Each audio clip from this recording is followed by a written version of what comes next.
Hi, welcome to the Six Figure Single Mom podcast. My name is Crystal. I am your host, also known as the Six Figure Single Mom.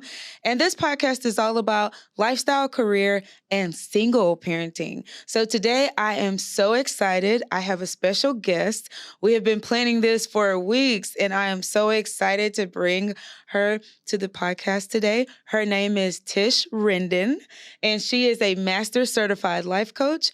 And I am just so excited to have you here today. Welcome, Tish. Thank you, Crystal. I'm so happy to be here.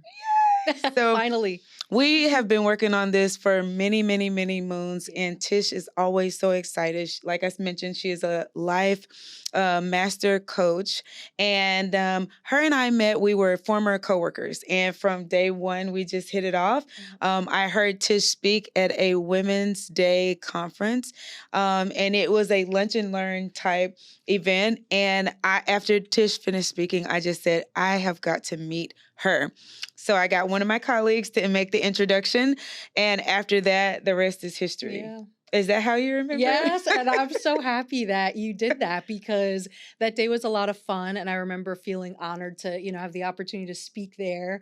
And some faces I knew in the crowd, others I didn't. And when you came up and I got to meet you afterward, it was like, oh, we need to go to lunch. There's so much we need to talk about. So I'm so happy that you came up and we made that connection, and we've been friends ever since. Ever since. I love people like you who are just open to the possibilities, right? So during your speech, you got into a lot of lifelong things. So lifestyle as well as career. Yep. And I love that you shared your background, that you weren't afraid to tap into your background that molded you to be the professional that you are. Yeah. So thank you so much for it. Sure. And on this podcast, believe it or not, it is lifestyle, career, and single parenting. I do talk about a lot networking. Okay. So like I said, I got someone that I knew through networking to make the introduction to you. A mutual friend. A mutual Yep, friend. yep. And she was like, oh yeah, I can make the introduction, no problem. Yeah. So again, thank you for being here. Yeah. And our mutual friend, by the way, just happened to be in town, right? She doesn't live in Texas, and she just happened to be in town, so that wasn't a coincidence either, right? That she was there, and she and I have a years-long friendship, and you all have your friendship. So it was cool how that all worked out. I was happy to see her because she's not in our office day to day either. No, she's not. And like you said, her and I have become really good friends as well. Yeah. And I really, really admire both of you ladies and what you stand for and what you do. And I like a lot of our conversations because they are real talk conversations. Yeah. They're not like surface conversations. They are all deep dive conversations just about how we're managing life, how we're working through life, parenting, things that we've done throughout our journey, things that our kids have experienced, things that we've experienced as women, right? Things that we've experienced as professionals. So there's a really well-rounded friendship. Agreed. And well-rounded topics that we get into. Yeah. Right.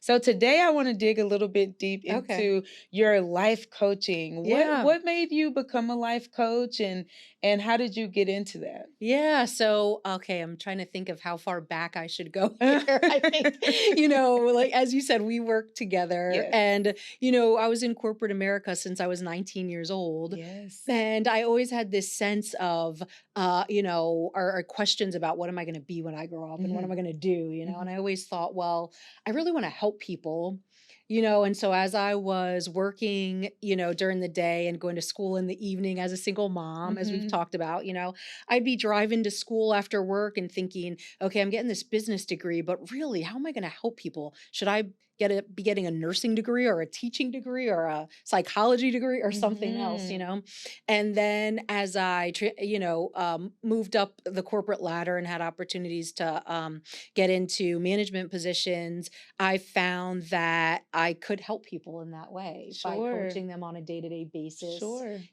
and helping people achieve their goals career-wise, and in building those relationships with folks on my team, we also obviously had personal conversations sometimes. And So I've always been a fan of anything mental health related. Again, I was sort of thinking over the years, maybe I should be a counselor.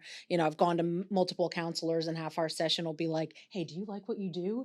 How much school did you have to, But then I was introduced to coaching a couple years ago, which was entirely new to me, Yeah. and I learned that it's totally different than counseling, where counseling dives deep into the past and Mhm. maybe sorts through trauma or all the things that have happened in our life leading up to the conversation and counseling. Coaching is about moving forward. Yes. Yeah, it's about, thinking about, okay, am I feeling stuck, which I was when Mhm. I started the coaching program I was in a few years ago. Just felt like I know there's more.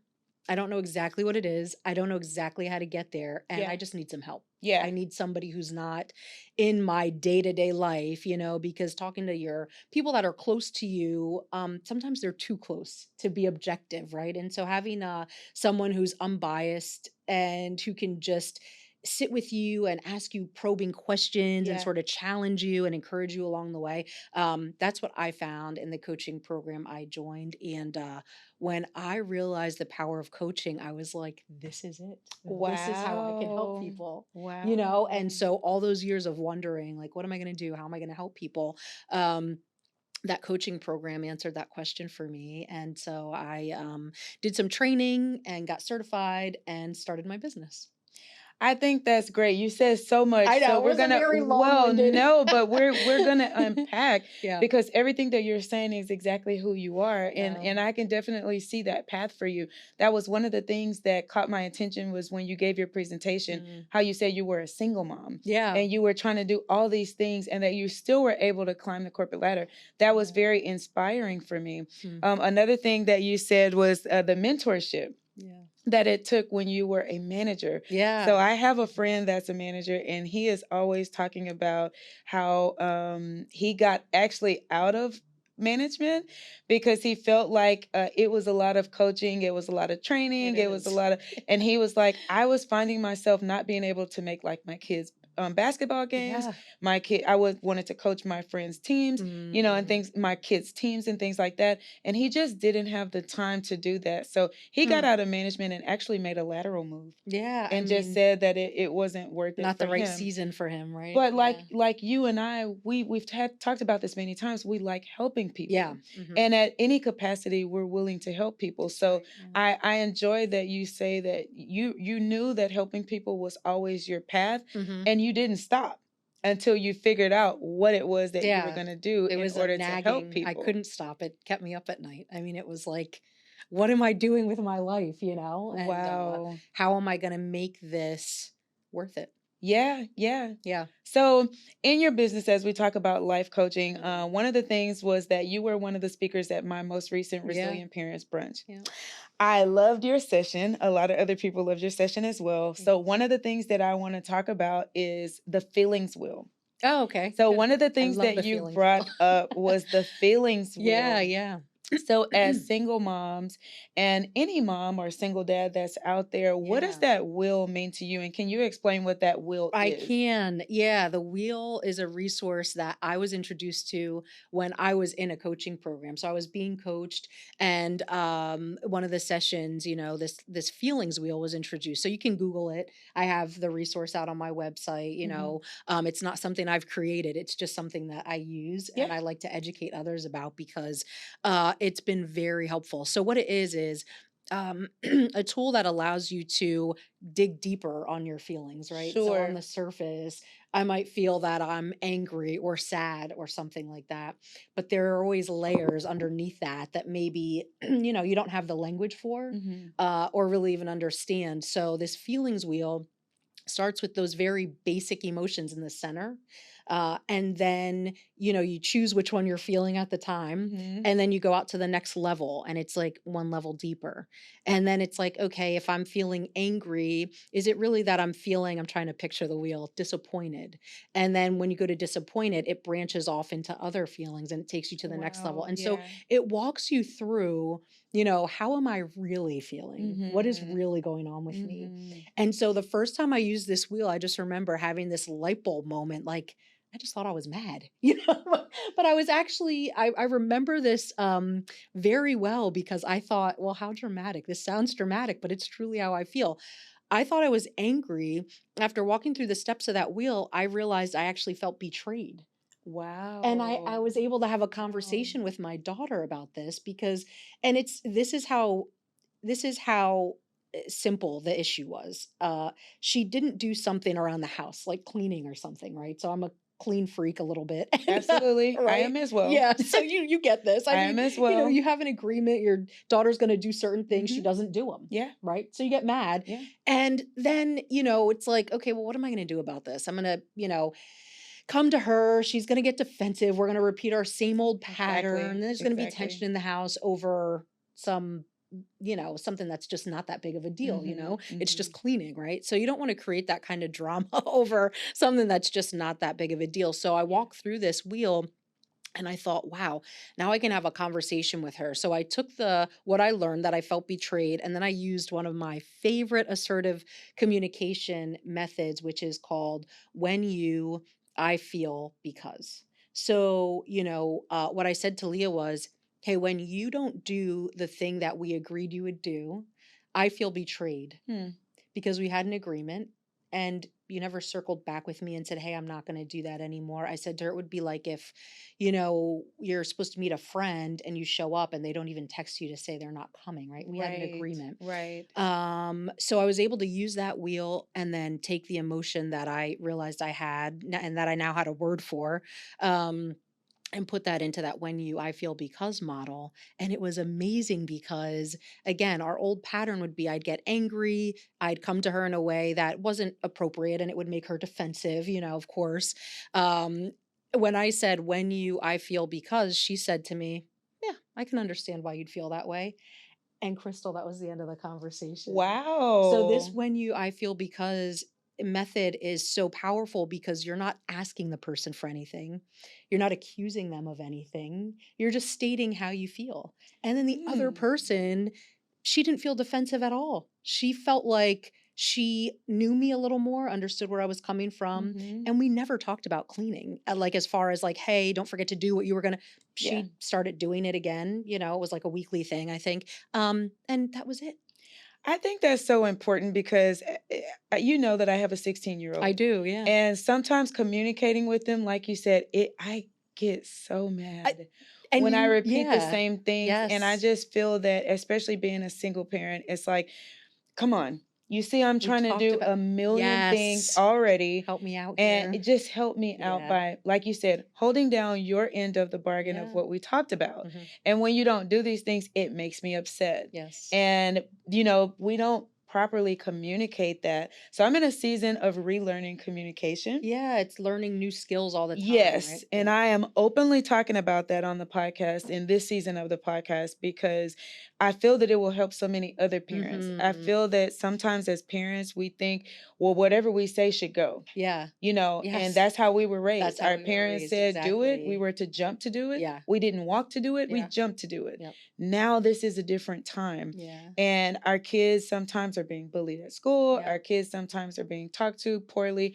Our kids sometimes are running into teachers that don't even want to Yeah, they're teach. going through all their own They're going stuff. through so much political things with Yeah. the administration or what have you. So at least when they are at home, you want them to feel that love. You want Yeah. them to feel that level of support. Mhm. But again, when they don't do things that Yeah. you feel like they should be doing, it does make you upset. Mhm. So I like that when you don't, I feel, Mhm. I think that's a better way to communicate with them Yeah. because it lets them know, hey, I have feelings too. Mhm. It Yep. I'm not just this hardcore. I literally tell my daughter that sometimes. I'm like, "Hey, I have feelings too." Like Yeah. I may not show them a lot because I am like moving like speed racer all the Yeah. time, but I have feelings too. And Mhm. when you speak to me a certain way or when you do a certain thing or you don't do a certain thing, it hurts my feelings Yeah. deeply. So I love that the feelings will, and I'm gonna take that and I want to give it to my daughter. I've been meaning to share it with my daughter Yeah. as we improve our communication because, like I said, I'm in a season of relearning Yeah. communication, Yep. because I have not been the most communicative person as it pertains to her. Mm. You and I have had many conversations about mental health as well. Yeah. So, what are your thoughts about getting your kids' mental health, and what age do you feel like they should start maybe talking to someone, or being Mm. introduced Such a good to mental question. health? Yeah, I don't know if there's any specific age. I do feel that it depends on the situation, of course, and what's going on. Sure. I don't think that any age is too young. I think back to my own childhood and then things that happened in my children's lives. And it's like, maybe preventive maintenance earlier on would have been helpful. Hmm. I didn't Yeah. start my own counseling journey till I was a young adult. Um, and then, yeah, I forced my kids to go when they were teenagers. Yeah. There was so much going on with um, our, combined families. I have my son, as we talked about, and Yes. then biological son, and then three stepchildren. And so us combining families created a lot of opportunity for, hurt feelings and miscommunications and things like that. And of course, the kids going through just growing up without both biological parents under the same roof created issues for them that I felt they Absolutely. really would need professional help to sort out, because my husband and I were sorting out our own stuff and trying Yeah. to, Yeah. create a healthy marriage, which was not easy for us while we were also tending to careers and raising kids. And so we would go to counseling, my husband and I, sort of as preventive maintenance lots of times. Just like, I mean, you'd maintain a car, right? You don't wait till the thing is on the side of the road to change the oil. And Yeah. so that's the way that we looked at it. And I think that applies to kids too. It's a really good question. I guess I've never really thought about the right age, but maybe the earlier the better, Yeah, you know? sometimes, and I ask that question because sometimes I think about it myself, sometimes I'm like, maybe if I would have started my daughter in therapy sooner, it would Yeah. be better for her, because I don't think about it, and I haven't thought about it prior to this, but a lot of times my daughter was just there, right? As Mm, she's becoming older, she's 16 now, but as she's becoming older, she'll say more things that make yeah. me think more. Hmm. Like, like, well, those things were for you, they weren't for me. Oh, wow. And as a parent, I have to sit back and think. Right. She's right. A Yeah. lot of the things that we attended and a lot of the things that we did, they were for me. Mm, I was and bless my heart, I was just trying to maximize the time right. Of because I'm course. You're just one trying to, you person have to trying to do do a everything. million Yeah. things. Yeah. But it's like, coming from her perspective, it's like, Hmm. yeah, I wish I would have had that therapist to just say, well, your mom is dealing with a lot of things, Sure. maybe communicate this to your mom and Hmm. let her know how you're feeling. But I've always had a therapist. I think she started therapy maybe 12 or Okay, so. so that's younger than my kids. Well, Yeah, depends. she Some of the kids started that young, but yeah, I mean, yeah, I'm yeah. I thinking mean, like that's good. That's between young. I 10 mean, and that's 12, yeah, yeah, yeah. is when she started.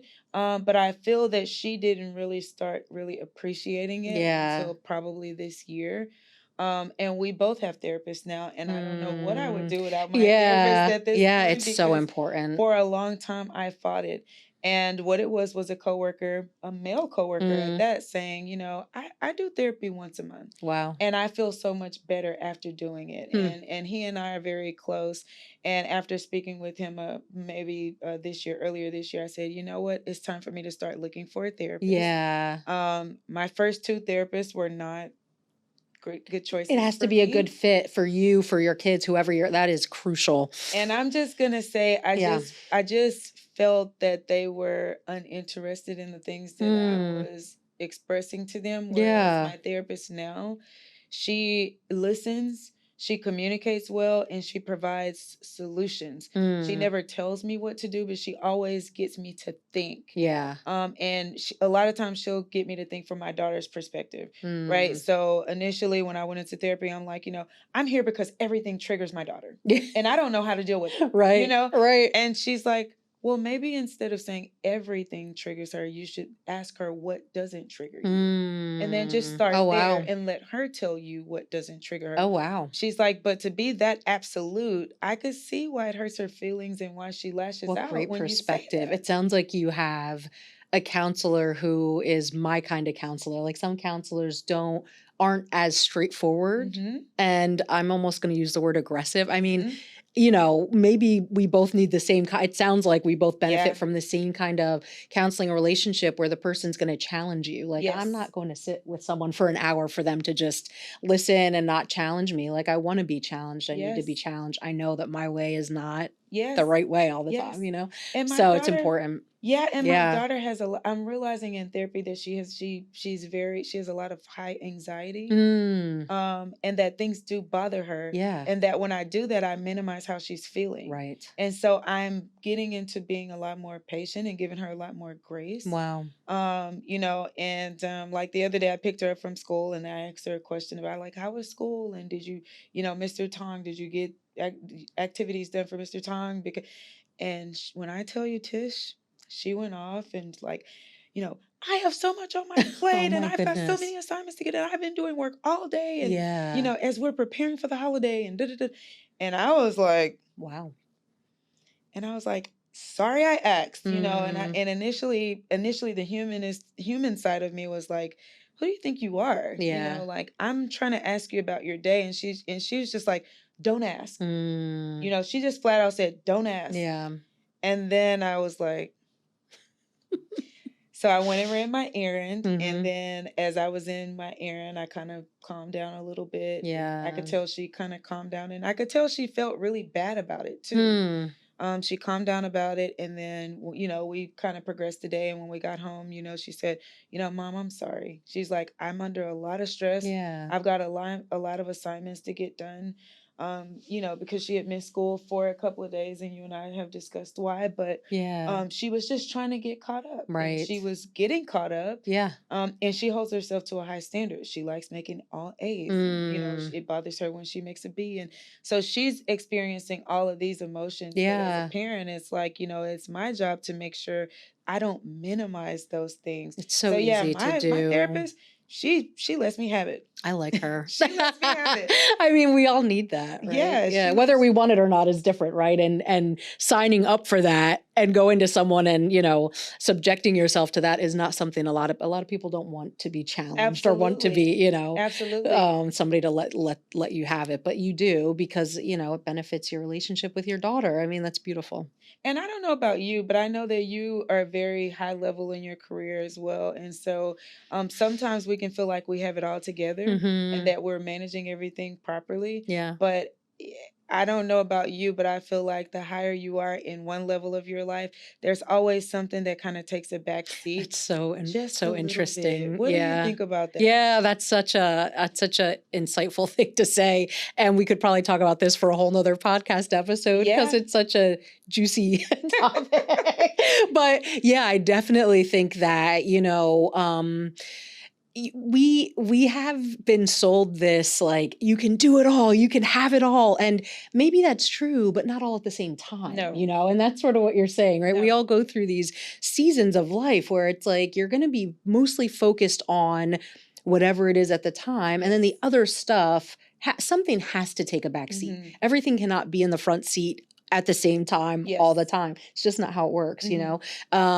and so I think just talking about that and understanding it relieves some pressure. Yes. We put Yes. ourselves under this pressure to feel like everything has to be perfect all the time. And that's not realistic. We're human, I Yeah. mean, it Yeah. shouldn't be our standard because it's unattainable. And then instead of having joy along the way and any sense of like ease, I Yes. mean, it's just everything is just so intense and it's just not, I don't think we're meant to live that way. And we see that. We see Mhm. people getting sick, when you're under that kind of stress, your body is going to start, showing the signs of Giving that you over signs. time. And, Mhm. I got to a place in my career where I was juggling, this is fairly recent, by the way, some family obligations and, an intense workload. And, my eyelids started twitching. Mhm. There were just things like that I was like, okay, why is this happening? Right. So I'm Yes. taking supplements and trying to pretend that it's not stress. And I knew deep down that it was, And so I think that part of what we have to do is be willing to slow down long enough to pay attention to how we're really feeling. And it's not easy to do because the adrenaline and the busyness and the running and just crossing things off your list is kind of addictive. Yes, it is. And it feels good. It It feels good to is. get things done. It feels good to be efficient. It feels good to be, important at your job Mhm. and feel needed. And so I think eventually, I started to thrive on that. And it was like, well, this isn't really healthy, Mhm. Mhm. and it's not really what I want long term. So what I've thought a lot about is, and I shared this at the brunch that you mentioned earlier, where, as humans, I view us as like a three-legged stool. So we've got our body, our physical, Yeah. and then our spirit and our soul. And our soul is like where our emotions reside, And so if we're taking care of all three every day in some way, then that's at least an approach and an attempt in being balanced Mhm. and being, Yeah. sort of again, cohesion life coaching is the name Mhm. of my company, because I love the idea of always striving for that cohesion and that lifestyle that doesn't take us to success on one leg of the stool, right? Like you're, super physically in shape and then you've ignored your spirit and your soul Yes. altogether, right? So it's just a matter of making sure that you're focused on and thinking about all three legs of that stool every day. And all three legs are important. Yeah. One that I feel we as women kind of lack is the body. Yeah. Me, I love the gym. A lot of people before Yeah. COVID called me very selfish I remember you said because it's I like was, you're, yeah, it pre-COVID, I yeah. was always in the gym. I Yeah. feel that, keeping your body up is a form of self-love. Agreed. And I Hmm. strongly, deeply feel that way. In mind, body, and soul Yep. is very important because it's a way to keep a moral compass as well. Um, what are your feelings on as your kids get older? Yeah. Sometimes we can think as our kids get older, they should be getting easier. And so as it pertains to mental health, what was Yeah. your experience as your kids got older? Did you realize that they needed you less in certain areas, but more in other areas? Hmm. Because that's what I'm realizing now with my daughter. It's like she may not need me as much that she needed me when she was younger, Yeah. but certainly in other areas, I'm having to step my game up Yeah. as it pertains to her. That's so interesting too. Yeah. Gosh, you're good at this. Um, yeah, I think, the first thing that comes to mind is little kids, little messes, big kids, Yes. big messes, Yes. right? So it's like the older we get, the more complicated our lives become and the more we can get into ourselves into things that require, a little more attention. So yeah, I think you're right. I mean, the day to day sort of dwindles away. I'll never forget when our youngest was sitting in the kitchen next to me and she wanted a drink and I, just like always went to the cabinet to grab something and I saw her little hand reach up and grab a cup and I thought, "Oh, she doesn't need me anymore." I mean, since when could she Wow. reach into this cupboard? So, we go through all these stages of like, our kids getting older and they need new things. Like you said, they Mhm. don't need the things they used to need. And so that's one of the challenges of parenting, especially single parenting, I Yes. think, that you're constantly growing into a new season and you don't even realize sometimes because it's not like you don't feel like, okay, I'm changing intentionally because I'm different now. It's Mhm. okay, I have to pay attention to this other Yeah. person who's Yeah. going through a change and then adjust with that person or for that person. And Yes. so there's just this constant I guess evolution of who you have to be as a mom Yes. um and a parent. I mean, it goes for dads too, but yeah, all of our 4 kids are in their 20s now, and so they need us less, I think, on a day-to-day basis, Mhm. but they need us more when it comes to, conversations about things that really matter to them, where before when they were Absolutely. younger, it was like, "Hey, can you give me a ride somewhere?" Mhm. And my husband and I would just be, we wouldn't even see each other most of the time until late at night. It would be like, okay, you're taking this kid, I'm taking this one. I'll see you Yeah. at some point. Now it's more about I think the mental and emotional um attention to our kids when they really need us and just being available for that. Before it was more physical. We were physically exhausted. So we were running them around and things like that. Yes, the Uber. Yeah, I know all about exactly. being the Uber.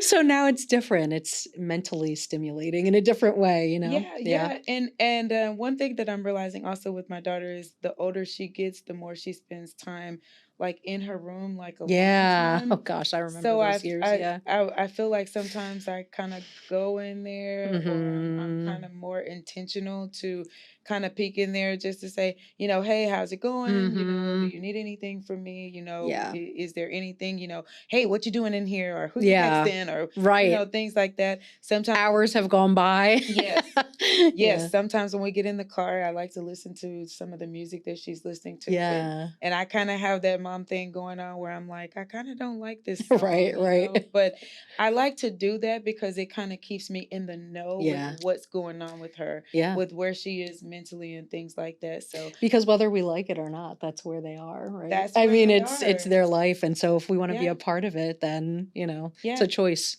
And I'm letting her express herself more now. Like I said, Mhm. at first I thought she needed therapy. Yeah. It's crazy how we all think. I mean, I'm with you. It's like, okay, everybody in this house needs to go to counseling, Yes, right? And really, the most impactful thing is probably if I just go. And, yes, yes. yeah, coaching's the same way. I mean, Hmm. everybody benefits. I Yeah. mean, yeah. Yeah. I'm benefiting and learning so many Yeah. things. I'm just letting her express herself, Yeah. and sometimes I'm like, okay, Crystal, because I grew up as a PK, so a Yeah. preacher's kid. So Yep. we were very buttoned up. We were very sit up straight. Don't Yeah. do this. Don't do that. Got to keep your facial expressions. Got to do this. Mm. Can't wear this. Can't wear that. No matter how you feel, No this is matter how it's how going to you look, right? feel, this Yeah. is this is what you do, right? You put on a Hmm. smile, you put on a brave face, and you go. Yeah. I'm unlearning that. If you noticed at the Yeah. brunch, I said I'm gonna sit in the audience Mm. because I realized that I need to be poured into. Although this Wow. is my event, I'm not too proud to say I need to be poured into as a single Yeah. parent. Oh, And that's so awesome. it's just one of those things where I'm like, as an adult, I'm unlearning to put that brave face on, and I'm Yeah. learning it's It's okay. vulnerability, right? Yeah, Yeah. yeah, it's Yeah. it's okay not to do that. If you Yeah. don't feel like it, it's okay not to do it. Now, I have enough, I feel like, self-motivation, and I'm a very disciplined person to Hmm. get it done. Yeah. Don't get me wrong, but I'm not gonna hide how I feel and what I feel. So I'm Yeah. also allowing her to get in that space of, expressing herself and make her own decisions. Because I've Hmm. also realized in therapy too that I've done everything for her.